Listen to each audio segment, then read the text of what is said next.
Oh, yep. We're going to start from, hi, how are you? How are you doing? Forgive me. I was just carried away, super excited, like here again to share something with you. So, the last, I think we did something on knowledge management, yeah. And I want us to pick it up from there. What I want to talk about today or in this video is what I called the HR new model. And I'm going to begin by telling you some stories. Yes, human resources management new model. I'll begin by sharing some story with you, then I'll zoom in onto the, gist. Yep. The other day I came upon this report on profitable businesses globally, as in the 10 most profitable businesses globally. And out of the 10, 7 belong to the oil and gas or the energy sector, if we want to call it that. Then the other 3 to the technology space. That's Apple, Microsoft, Alphabet. That's the Google company, So I looked at it for a while and I said, wow. So the energy space is still bubbling, and the tech space is also bubbling. You had, for the energy sector or the companies within that space, you had names like Saudi Aramco, ExxonMobil, Shell, and all of that. So, what has that got to do with HR, you may be wondering? What has HR got to do with all of this? Okay, all right then.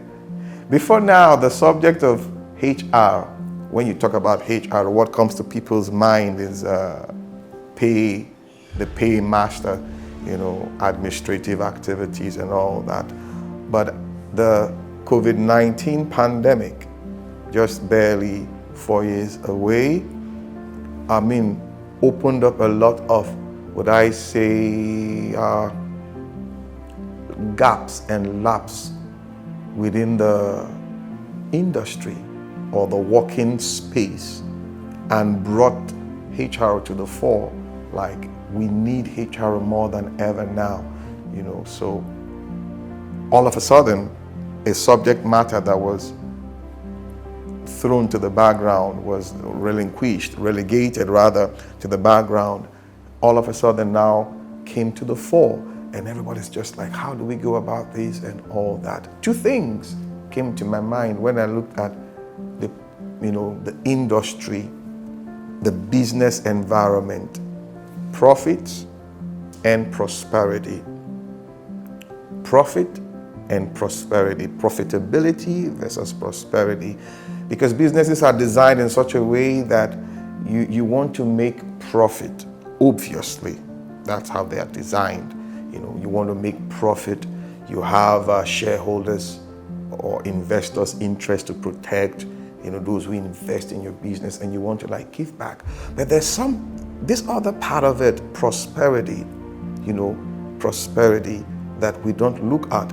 Now, it is now coming to the fore. When you talk about prosperity, for me, it is like talking about the totality of the business. The totality here now bringing both the inanimate and animate aspects of the business, the tangibles and intangibles.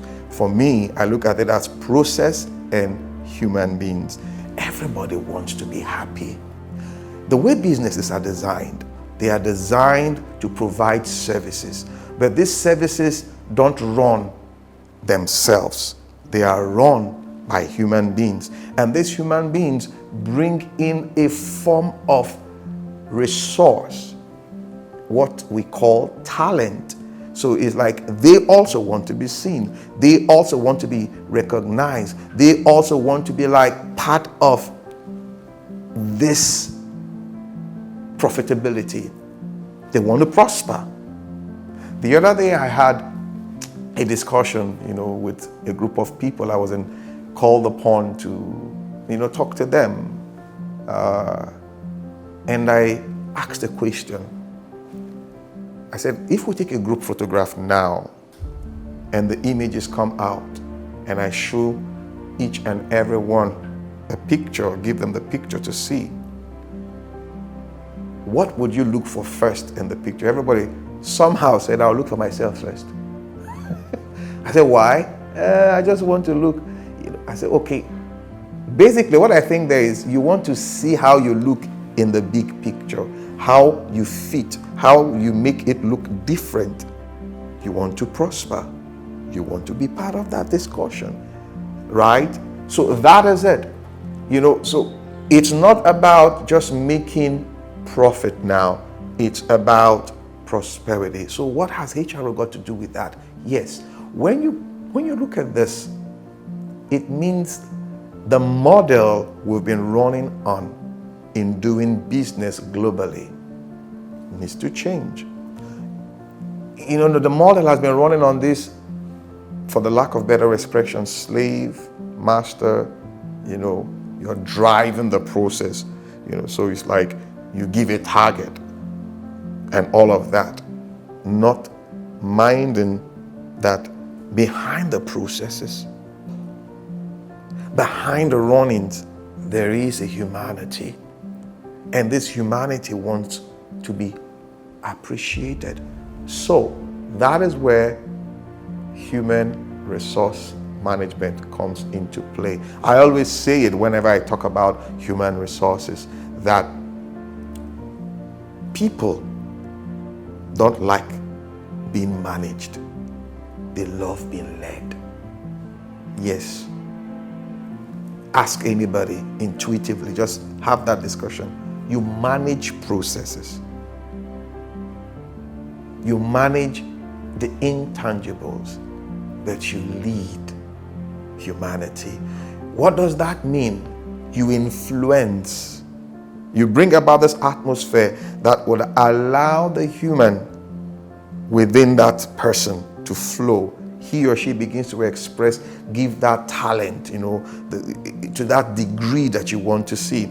Now, basically, when you look at human resource management, we talk about things like people management, you talk about things like organization, you talk about things like structure, you talk about things like performance management and all of that.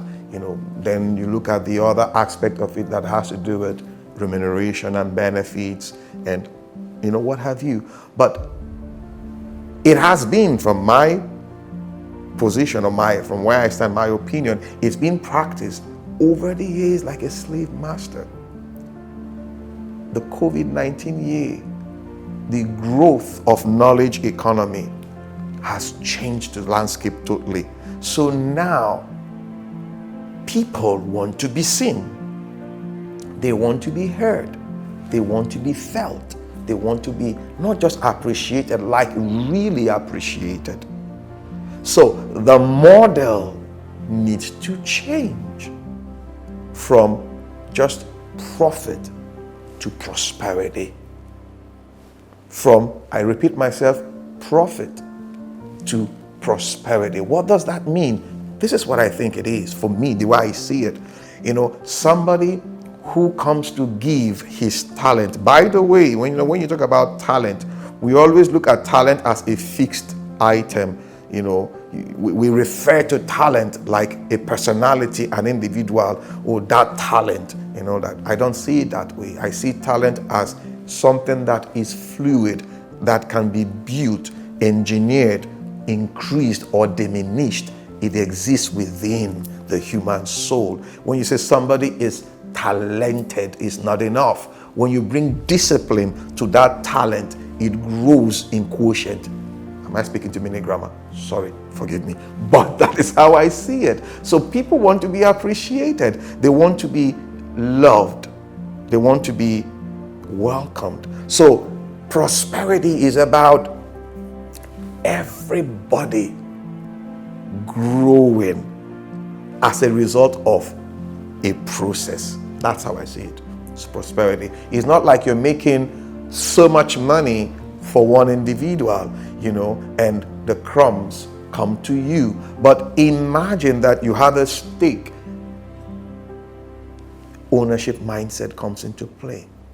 So you begin to showcase the best of yourself on that stage called organization or a company. That is what I think in this generation, that companies, businesses should begin to rethink. The millennials, as we call them, the young people, the young resource who are coming into the business space now, they have a different mindset, pretty different. They want to own their time.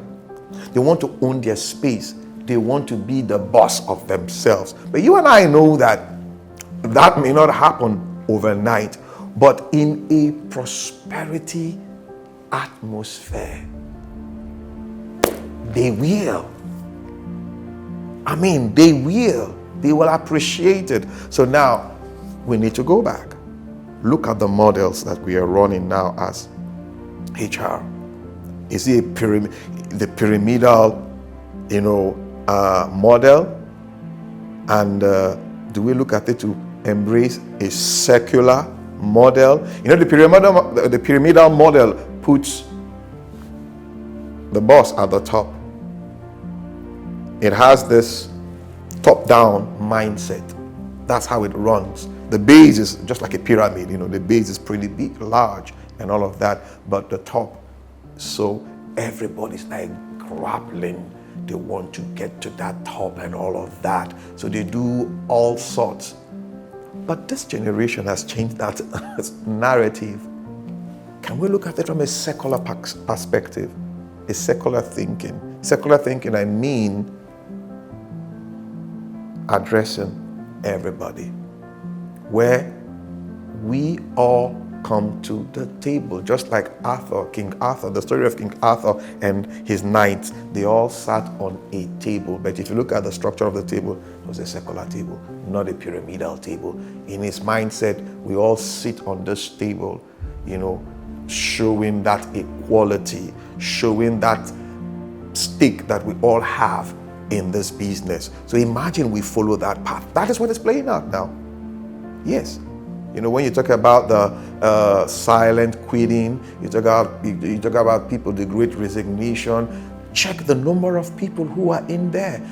The young. They are more or less like looking at themselves like, I want to do stuff with my life. I want to be better. And all that. So imagine you giving them that, seat on the secular table.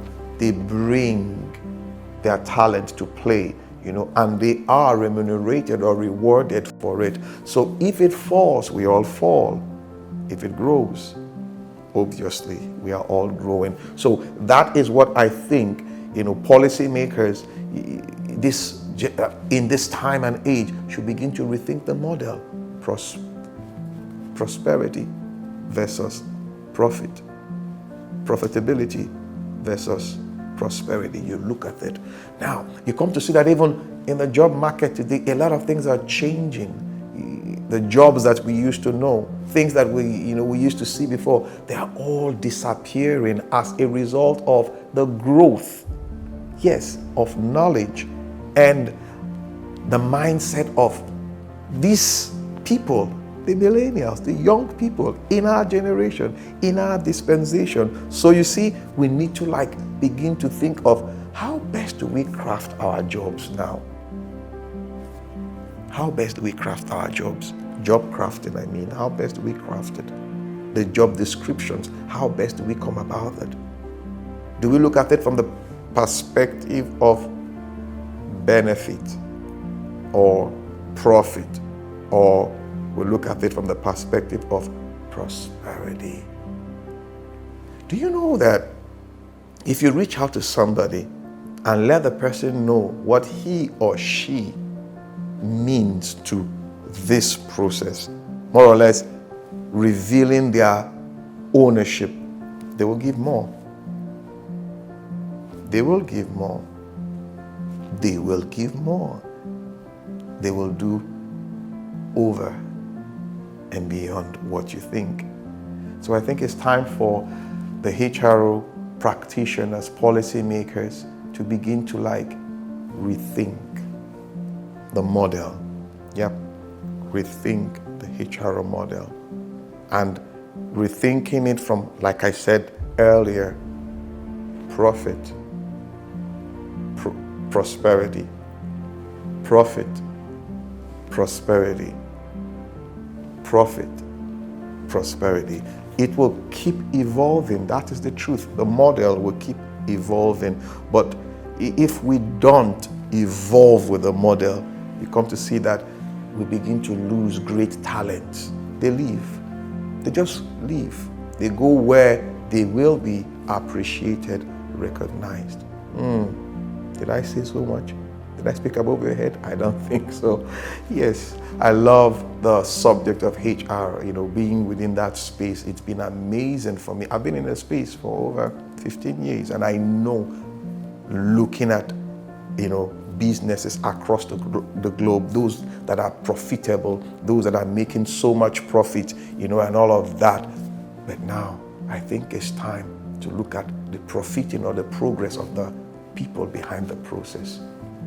All right, guys, we can do it. We can be better. Yes. My name is Amachree Isoboye. Bye for now.